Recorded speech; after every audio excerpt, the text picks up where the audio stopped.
आइए मित्रों आगे बढ़े। आइए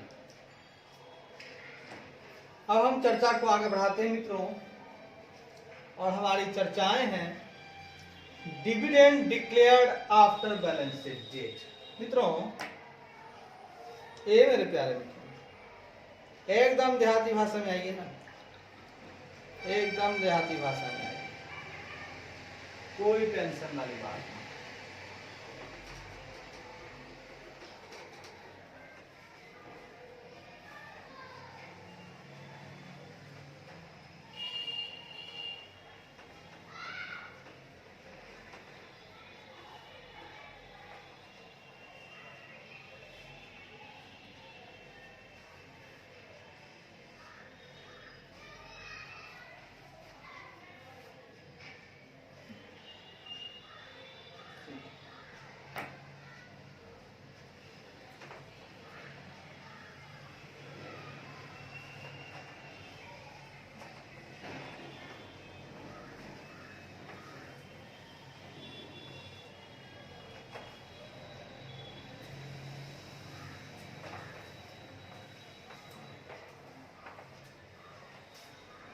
आइए मेरे प्यारे,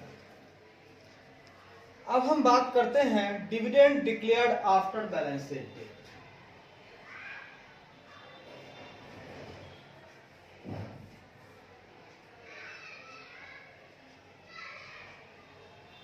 dividend declared after balance sheet date.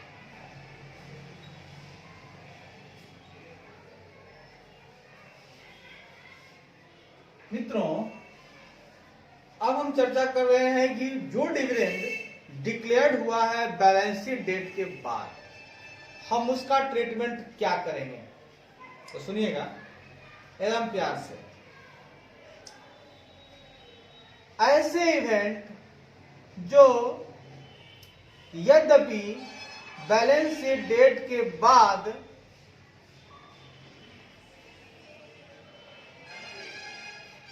आए हैं,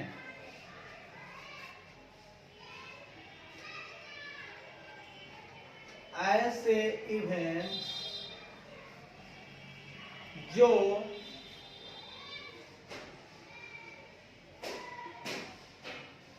यद्यपि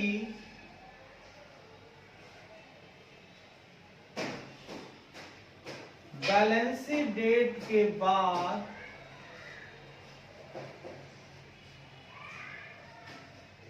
हुए हैं, ऐसे इवेंट्स जो यद्यपि बैलेंस शीट डेट के बाद हुए हैं वे कभी कभी बैलेंस शीट फाइनेंशियल स्टेटमेंट में रिफ्लेक्ट होते हैं। वे कभी कभी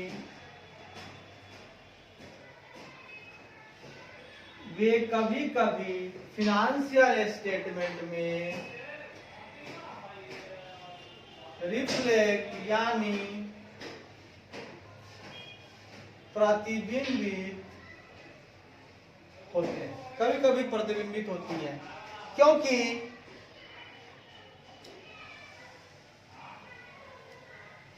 होते हैं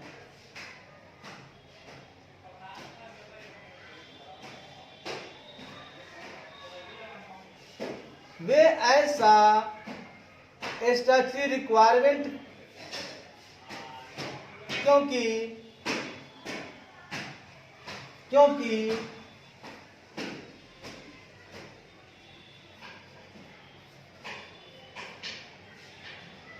स्टैट्यूटरी रिक्वायरमेंट या क्योंकि ऐसा स्टैट्यूटरी रिक्वायरमेंट के कारण होता है या के कारण होता है या उनके स्पेशल नेचर होने के कारण होता है या उनका कोई स्पेशल नेचर होता है, उसके कारण ऐसा होता है। देखिएगा, आज हम चर्चा कर रहे हैं दोस्तों dividend declared after balance sheet date. हमारा जो डिविडेंड है वो डिक्लेयर्ड हुआ है बैलेंस शीट डेट के बाद। तो ऐसा इवेंट जो यद्यपि बैलेंस शीट डेट के बाद हुए हैं वे कभी कभी फिनेंशियल स्टेटमेंट में रिफ्लेक्ट होते हैं, क्योंकि ऐसा स्टैट्यूटरी रिक्वायरमेंट कहता है कि कारण हो सकता है, या उस इवेंट का कोई स्पेशल नेचर हो उसके कारण ऐसा होता है, या उनका यानी कि या इवेंट्स का कोई स्पेशल नेचर होता है। दो बातें हैं, स्पेशल नेचर होगा तब भी हम उसको बैलेंस शीट में रिफ्लेक्ट करेंगे, या स्टैट्यूटरी रिक्वायरमेंट वैधानिक आवश्यकता है कि साहब आप उसे बैलेंस शीट में दिखा दो, तो उस टाइम भी हम बैलेंस शीट में इसको दिखा देंगे। कहीं से कोई डाउट वाली बातें नहीं है मेरे मित्रों। आइए मेरे प्यारे मित्रों, आइए उदाहरण के लिए अब थोड़ा सा हम उदाहरण पे चलेंगे मित्रों। हम लेंगे एक उदाहरण कहता है अगर डिविडेंड डिक्लेयर्ड होता है बैलेंस शीट डेट के बाद, उदाहरण अगर डिविडेंड फिनेंशियल स्टेटमेंट डेट के बाद डिक्लेयर्ड होता है, मतलब डिविडेंड जो है फिनेंशियल स्टेटमेंट डेट के बाद डिक्लेयर होता है, लेकिन फिनेंशियल स्टेटमेंट को अप्रूव करने से पहले होता है, लेकिन फिनेंशियल स्टेटमेंट के अप्रूवल के पहले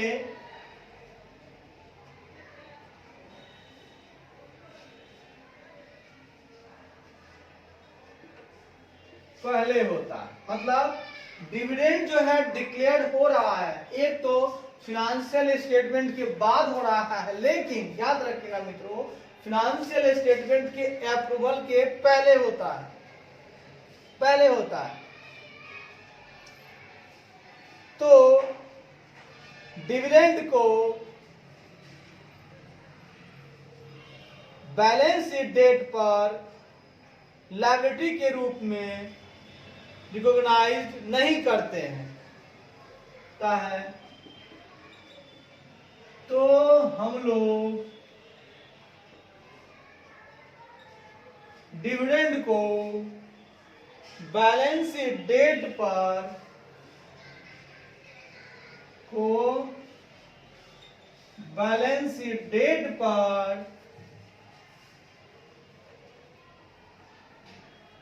लायबिलिटी के रूप में रिकॉग्नाइज्ड नहीं करते हैं,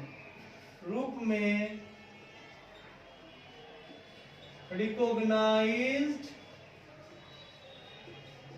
नहीं करते हैं। सुनिएगा, क्योंकि कोई ऑब्लिगेशन उस समय एग्जिस्ट नहीं करती है, क्योंकि उस समय कोई ऑब्लिगेशन एग्जिस्ट नहीं करती है।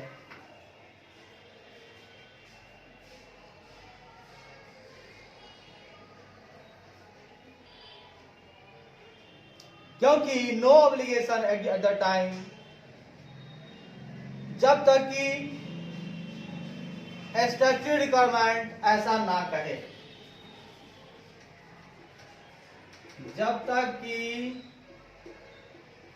कोई स्टैट्यूटरी रिक्वायरमेंट ऐसा करने को ना कहे, जब तक कि अन्यथा कोई स्टैट्यूटरी रिक्वायरमेंट ऐसा करने को ना कहे। सुनिएगा, पहले हमने कहा कि ऐसा इवेंट जो यद्यपि बैलेंस शीट के बाद हुए हैं वे कभी कभी फिनेंशियल स्टेटमेंट में रिफ्लेक्ट होते हैं, क्योंकि ऐसा स्टैट्यूटरी रिक्वायरमेंट के कारण होता है या उनका कोई स्पेशल नेचर है, उसके कारण ऐसा होता है। तो यहां पर भी हम यही चर्चा कर रहे हैं, अगर स्टैट्यूटरी रिक्वायरमेंट है तब तो हम लायबिलिटी के रूप में दिखा देंगे, लेकिन अगर डिविडेंड फाइनेंशियल स्टेटमेंट के बाद डिक्लेयर होता है लेकिन फाइनेंशियल स्टेटमेंट के अप्रूवल के पहले होता है, तो हम लोग डिविडेंड को बैलेंस शीट डेट पर लायबिलिटी के रूप में रिकॉग्नाइज नहीं करते हैं, क्योंकि उस समय कोई ऑब्लिगेशन एग्जिस्ट नहीं करती है, क्योंकि सिर्फ हम लोग क्या किए, डिक्लेयर किए, देने की बात नहीं कर रहे हैं, सिर्फ डिक्लेयर हुआ है। लेकिन अगर कोई स्टैट्यूटरी रिक्वायरमेंट ऐसा करने को कहता है कि आप रिकॉग्नाइज करो तो हम करेंगे, लेकिन ऐसे नॉर्मली हम नहीं करेंगे दोस्तों, नहीं करेंगे। इस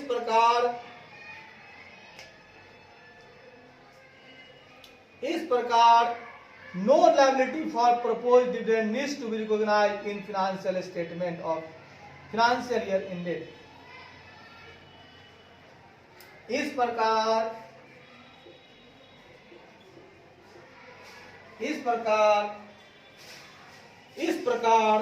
फाइनेंशियल ईयर एंडेड 31 मार्च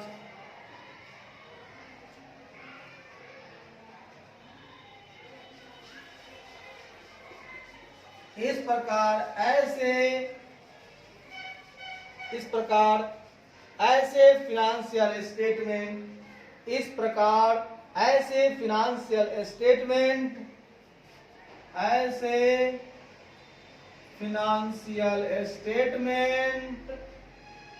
प्रकार ऐसे फाइनेंशियल स्टेटमेंट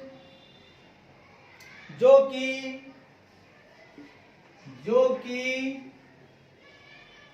फाइनेंशियल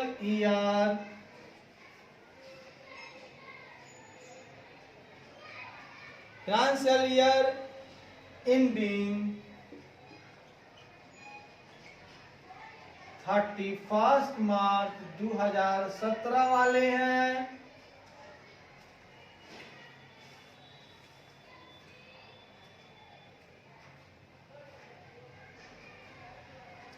उसमें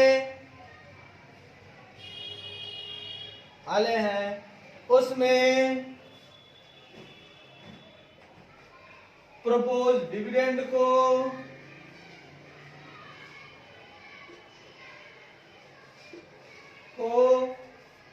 लायबिलिटी के रूप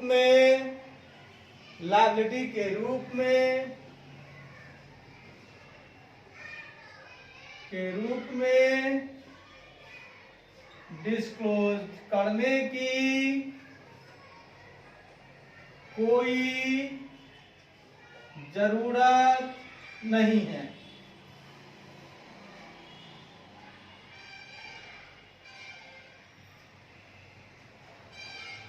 ठीक है, मतलब कहना है कि जब हम लोग डिक्लेयर करते हैं तो वह सिर्फ एक प्रपोज डिविडेंड है, हम उसको पे नहीं कर रहे हैं, हम कह रहे हैं कि हमको देना है।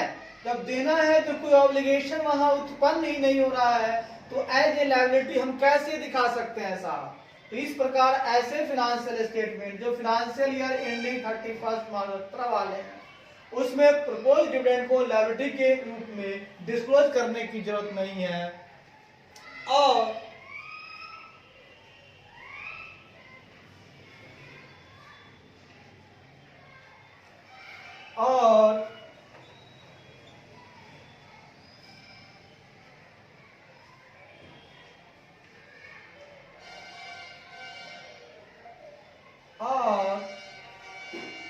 ही उसके बाद के सालों में भी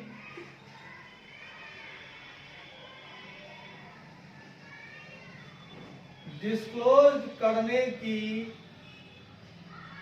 जरूरत है एज ए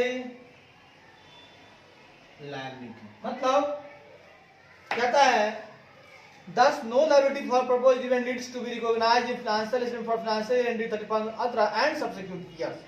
ना ही उस साल ना ही उसके बाद वाले सालों में हमको डिस्क्लोज करने की जरूरत है किसी भी प्रपोज डिविडेंड को, क्योंकि हम यहाँ पर डिविडेंड को सिर्फ डिक्लेयर कर रहे हैं, हाँ, तो हम लायबिलिटी के रूप में रिकॉग्नाइज नहीं करते हैं। लेकिन हो सकता है क्योंकि ऑब्लिगेशन है नहीं, लेकिन अगर स्टैट्यूटरी रिक्वायरमेंट है, कहता है कि आप करो, फिर हम आपको रिकॉग्नाइज कर देंगे। लेकिन ऐसे नॉर्मली रिकॉग्नाइज हम नहीं करेंगे दोस्तों, नहीं करेंगे।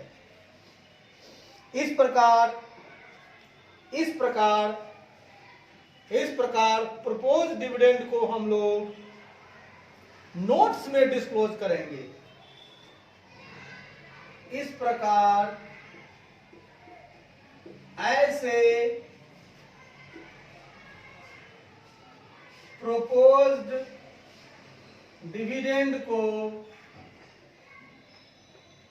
हम लोग नोट्स में डिस्क्लोज करते हैं। कहां डिस्क्लोज करते हैं दोस्तों?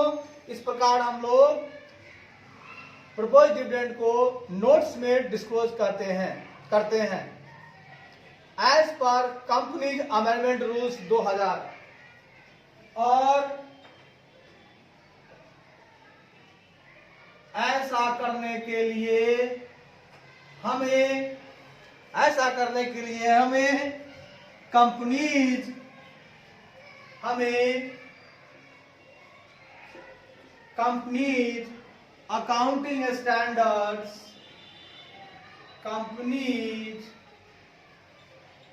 अकाउंटिंग स्टैंडर्ड्स अमेंडमेंट रूल्स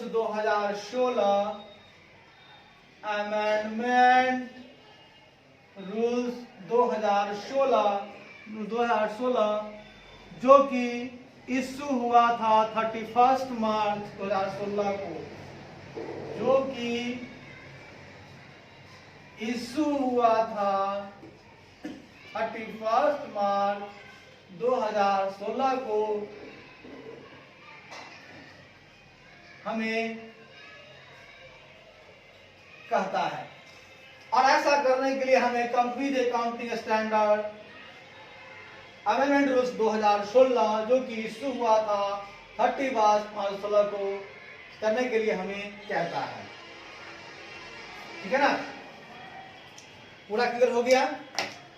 तो मित्रों, हमने अब तक पढ़ा dividend declare after balance sheet date.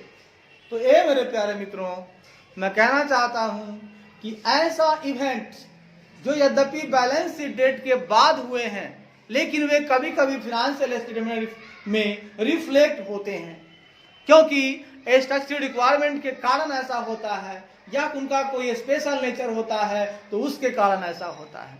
उदाहरण, अगर डिविडेंड फाइनेंशियल स्टेटमेंट के बाद डिक्लेयर होता है लेकिन फाइनेंशियल स्टेटमेंट के अप्रूवल के पहले होता है, तो हम लोग डिविडेंड को बैलेंस शीट डेट में लायबिलिटी के रूप में रिकॉग्नाइज नहीं करते हैं, क्योंकि उस समय कोई ऑब्लिगेशन एग्जिस्ट नहीं करती है, हाँ, जब तक अन्यथा कोई स्टैट्यूटरी रिक्वायरमेंट ऐसा करने को ना कहे।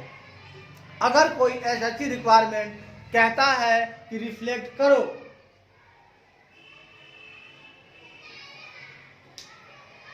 रिक्वायरमेंट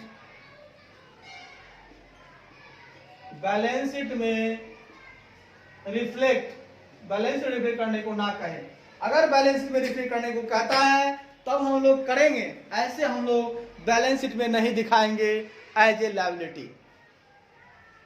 ठीक है, इस प्रकार ऐसे फाइनेंशियल स्टेटमेंट जो कि फाइनेंशियल ईयर एंडिंग 31 मार्च 2017 वाले हैं, उसमें प्रोपोज्ड डिविडेंड को लायबिलिटी के रूप में डिस्क्लोज करने की कोई जरूरत नहीं है। और ना ही उसके बाद के सालों में भी डिस्क्लोज करने की जरूरत है एज ए लायबिलिटी। इस प्रकार ऐसे प्रपोज डिविडेंड को हम लोग नोट्स में डिस्क्लोज करते हैं और ऐसा करने के लिए हमें companies accounting standard amendment rules 2016 जो कि इशू हुआ था 31 मार्च 2016 को, वो ऐसा करने को कहता है। हम लोग करेंगे मित्रों, करेंगे मित्रों।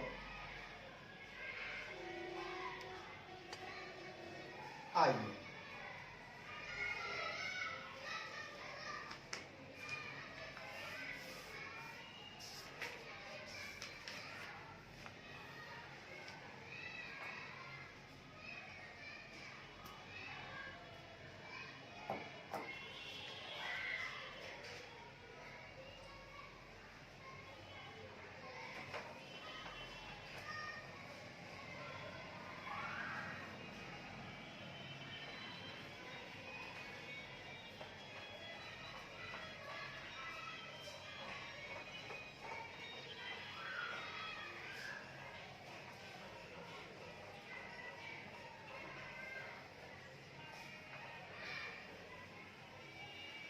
मित्रों, ए मेरे प्यारे मित्रों, ए मेरे प्यारे मित्रों, आइए आइए आइए मेरे प्यारे मित्रों, आइए आइए।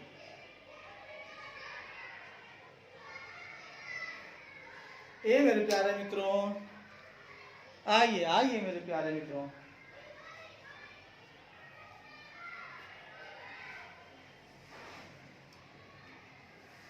आप चर्चा करेंगे मित्रों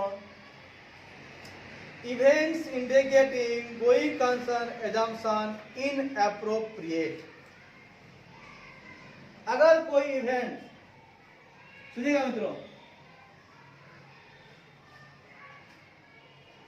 अगर ऐसी इवेंट्स हो रही हैं मित्रों, ऐसी इवेंट्स हो रही हैं जो इंडिकेट करती हैं, सुनिएगा, इवेंट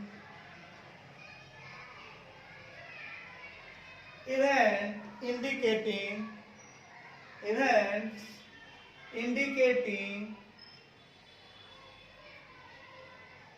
going concern assumption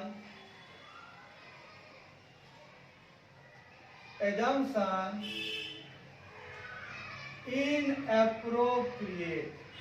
ये मेरे प्यारे मित्रों कह रहा है कि कोई ऐसा इवेंट्स है जो इंडिकेट करता है कि गोइंग कंसर्न की जो एजम्पशन हमने लिए हैं, माने हैं, वो इनएप्रोप्रिएट है। यहां पर गोइंग कंसर्न है ही नहीं। जब गोइंग कंसर्न नहीं होगा मित्रों तो ऐसे इवेंट्स को क्या करेंगे, जो इवेंट्स गोइंग कंसर्न को ही खत्म कर रहा है, गोइंग कंसर्न को खतरे में डालने वाला इवेंट, गोइंग कंसर्न को खतरे में डालने वाला इवेंट, ऐसा इवेंट हो गया जिससे गोइंग कंसर्न खतरा में पड़ गया। अब गोइंग कंसर्न जब खतरा में पड़ेगा मित्रों, हम क्या करें? हम ऐसे इवेंट्स को एडजस्ट करें ना करें, क्या करें, हम उसकी चर्चा करेंगे। ऐसा इवेंट्स जो बैलेंस शीट डेट के बाद अकड़ हुए हैं, ऐसे इवेंट्स जो बैलेंस शीट डेट के बाद अकड़ हुए हैं, जो बैलेंस शीट डेट के बाद अकर्ड हुए हैं। बहुत अच्छा। ऐसा इवेंट जो बैलेंस शीट डेट के बाद अकर्ड हुए हैं और वे इंडिकेट करते हैं कि, और वे इंडिकेट कर सकते हैं कि, और वे इंडिकेट कर सकते हैं कि इंटरप्राइज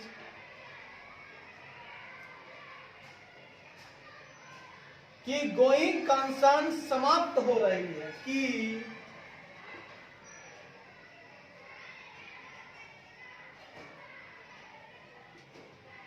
एंटरप्राइज की गोइंग कंसर्न समाप्त यानी कि सीज हो रही है, सीज हो गई है। ऐसा इवेंट जो बैलेंस शीट के बाद अगर हुए हैं और ये इंडिकेट कर सकते हैं कि करते हैं कि एंटरप्राइज एंटरप्राइज की गोइंग कंसर्न समाप्त हो गई है। अब एंटरप्राइज गोइंग कंसर्न में नहीं है, अब क्या करें? तो a deterioration in operating results and financial position or unusual changes affecting the existence or substratum of the enterprise after the balance sheet date. तो बैलेंस शीट के डेट के बाद और जिससे बैलेंस हो गई है और जिससे बैलेंस शीट डेट के बाद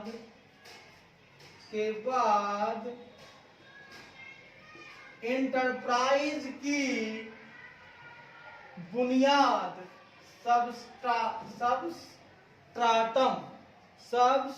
सबस्ट्राटम का मतलब होता है बुनियाद,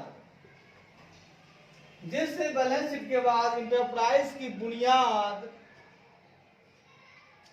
या उसका एग्जिस्टेंस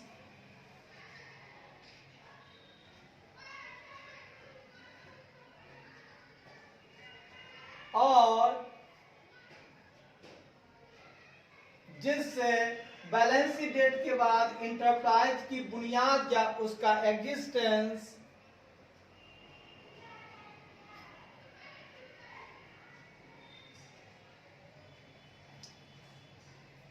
और जिससे अनयूजुअल चेंजेज के कारण, अब मान के चलिए ऐसा इवेंट जो बैलेंस शीट के बाद अकड़ हुए हैं और इंडिकेट कर सकते हैं कि एंटरप्राइज की गोइंग कंसर्न समाप्त हो गई है और यहाँ अनयूजुअल चेंजेज हुए हैं और जिससे अनयूजुअल चेंजेज के कारण बैलेंस शीट डेट के बाद एंटरप्राइज की स्ट्रैटम या उनका एग्जिस्टेंस प्रभावित हो रहा है, उनका एग्जिस्टेंस प्रभावित हो रहा है,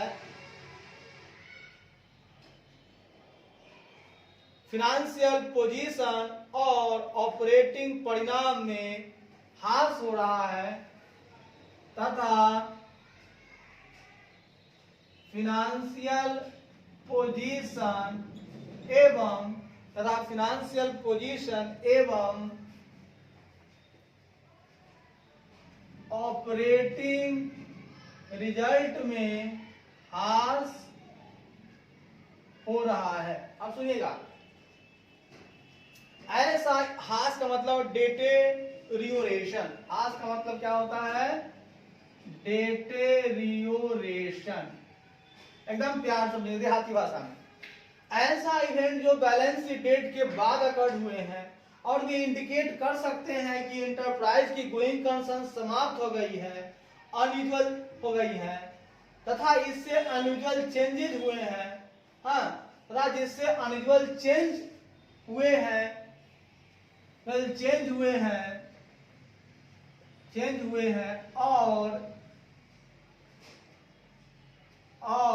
और उसके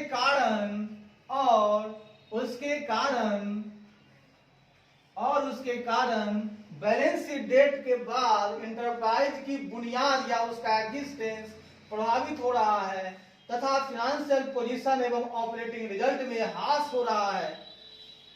ए deterioration in operating result and financial position और अनयुअल चेंजेस अफेक्टिंग द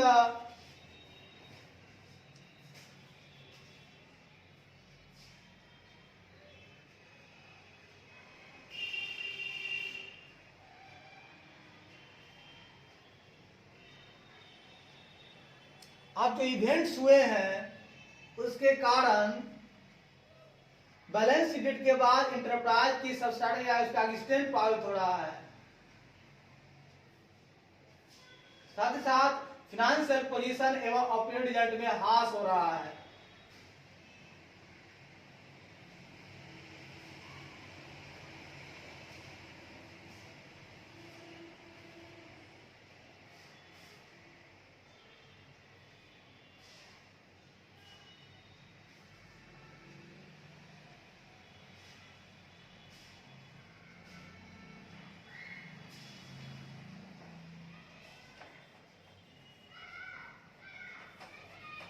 सुनिएगा मित्रों, एक मिनट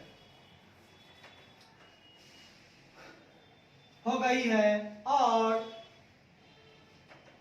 बैलेंस शीट डेट के बाद इंटरप्राइज की बुनियाद या उसका एग्जिस्टेंस प्रभावित हो रहा है।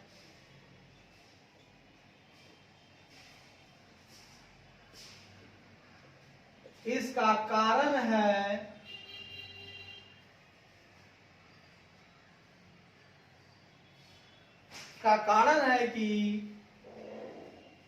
उसका कारण है कि उस इवेंट्स के होने के कारण फाइनेंशियल पोजीशन एवं ऑपरेटिंग रिजल्ट में फाइनेंशियल पोजीशन और ऑपरेटिंग रिजल्ट में डेटेरियोरेशन मतलब ह्रास तथा आकस्मिक चेंज हुए हैं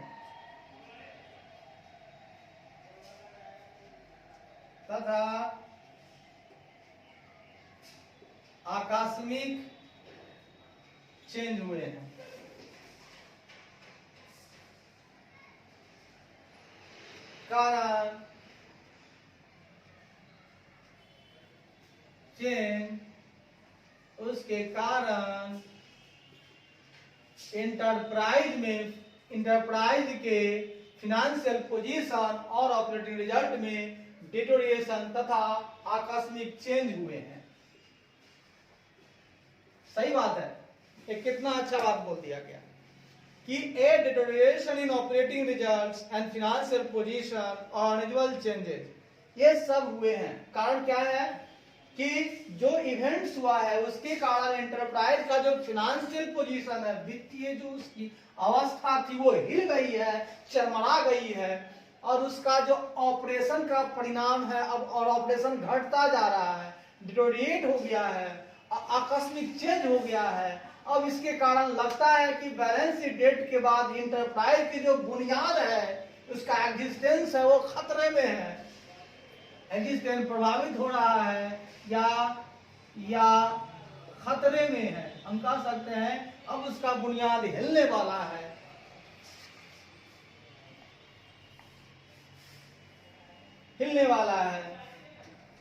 हम एग्जाम्पल यहां पर देंगे, destruction of a major production plant by a fire.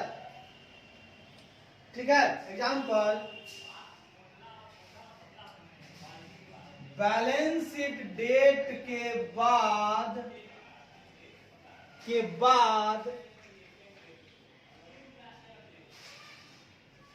आग द्वारा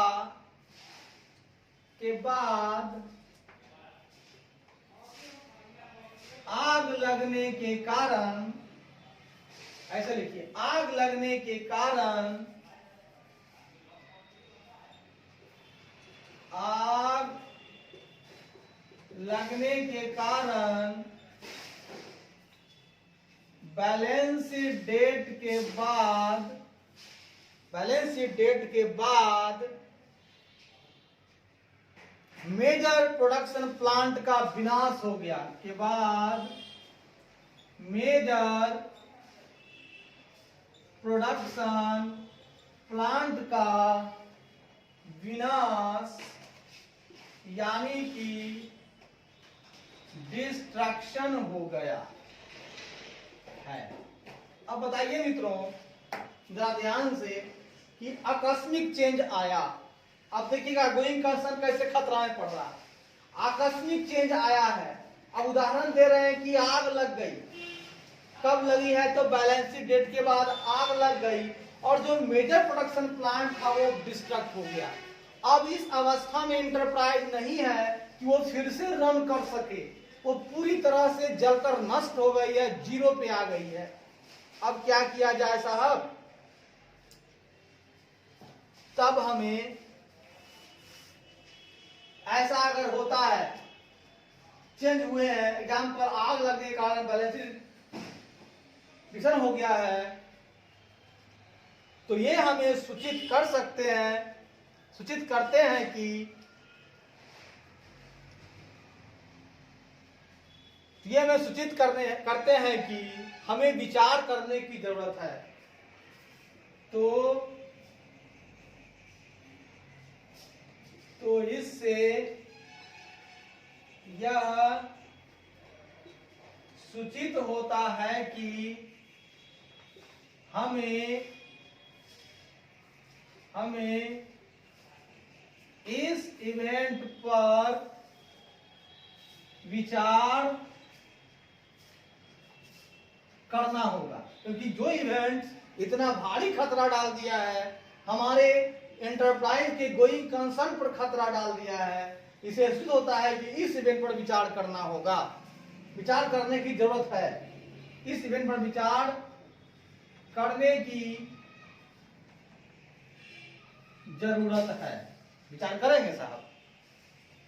Whether it is proper to use fundamental accounting assumption of going concern। हाँ, तो जरूरत पड़ेगी। ये पड़ता है कि हमें इस इवेंट पर विचार करने की जरूरत है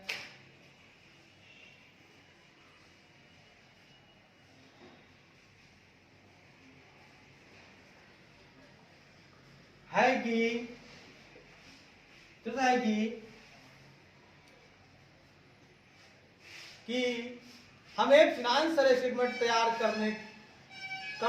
करते समय है कि हमें फिनेंशियल स्टेटमेंट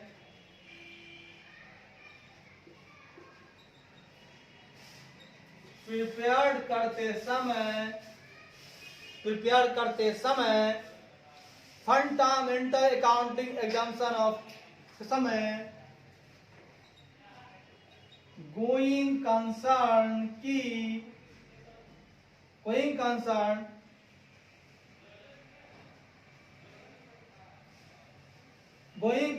की जो फंडामेंटल एग्जाम्पशन है उसे प्रॉपर यूज करने की जरूरत है। उसे प्रॉपर यूज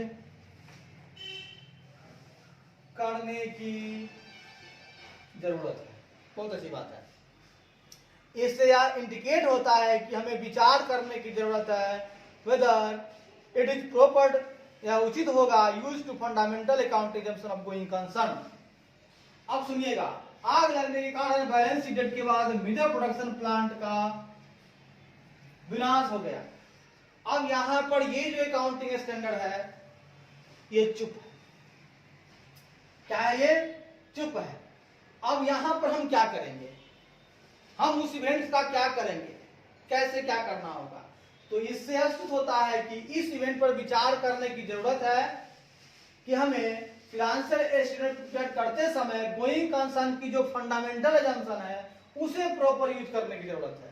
अब सुनिएगा, जब गोइंग कंसर्न खतरा में पड़ जाए तो हमारा जो गोइंग कंसर्न का फंडामेंटल एजम्पशन है, जो कहता है कि क्या करना होगा, हमको उसके रूल्स को पालन करना होगा, हमको वो यूज करने की जरूरत होगी। अब कोई उपाय नहीं है।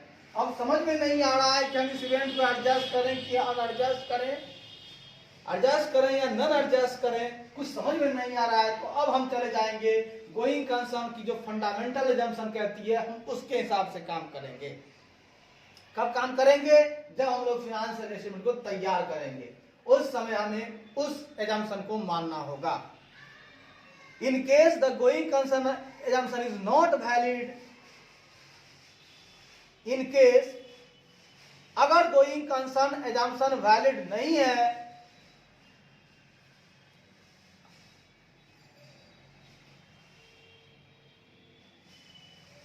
देखिएगा, event occurring after balance sheet date, ऐसे इवेंट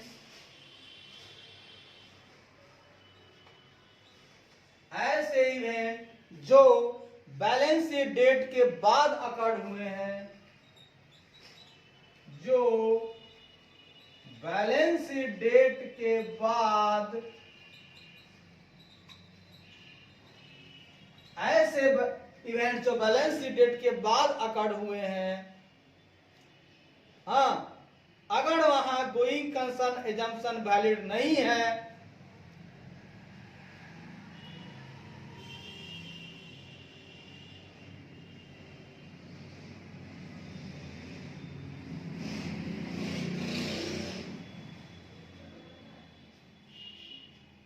ऐसे इवेंट जो बैलेंस डेट के बाद अकर हुए हैं और वहां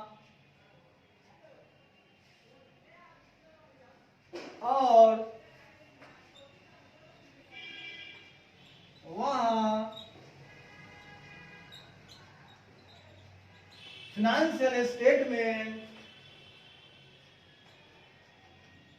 बनाते समय going concern assumption, going concern assumption valid नहीं है, तो हम लिक्विडेशन बेसिस पर,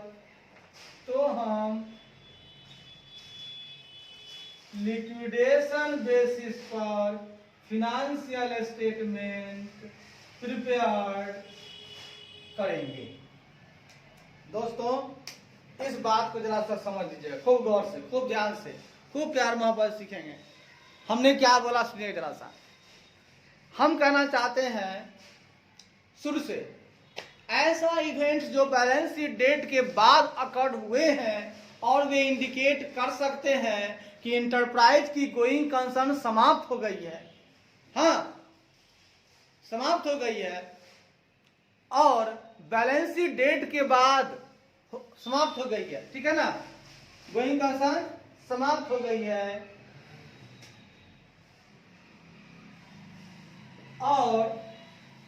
और बैलेंस शीट डेट के बाद इंटरप्राइज की जो सबस्ट्राटम है, बुनियाद है, या जो उसका एग्जिस्टेंस है, वो प्रभावित हो रहा है, यानी खतरे में है, प्रभावित हो रहा है, यानी कि खतरे में है मित्रों।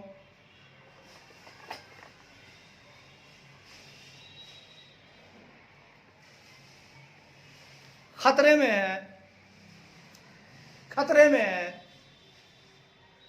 और इसका कारण है कि, इसका कारण है उस इवेंट के होने के कारण, इसका कारण क्या है? उस इवेंट के होने के कारण इंटरप्राइज के फाइनेंशियल पोजीशन, इसका कारण है उस इवेंट का, उस इवेंट द्वारा, उस इवेंट के होने के कारण इंटरप्राइज के फाइनेंशियल पोजीशन और ऑपरेटिंग रिजल्ट में डिटोरिएशन तथा आकस्मिक चेंज हुए हैं।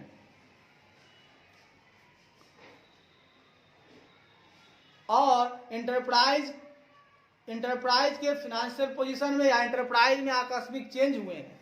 तो आकस्मिक चेंज हुए हैं, इवेंट्स हुआ है और इसका एग्जिस्टेंस खतरा में आ गया। एग्जाम्पल की आग लगी और बैलेंस शीट के आग लगने के कारण बैलेंस शीट डेट के बाद मेजर प्रोडक्शन प्लांट का विनाश हो गया।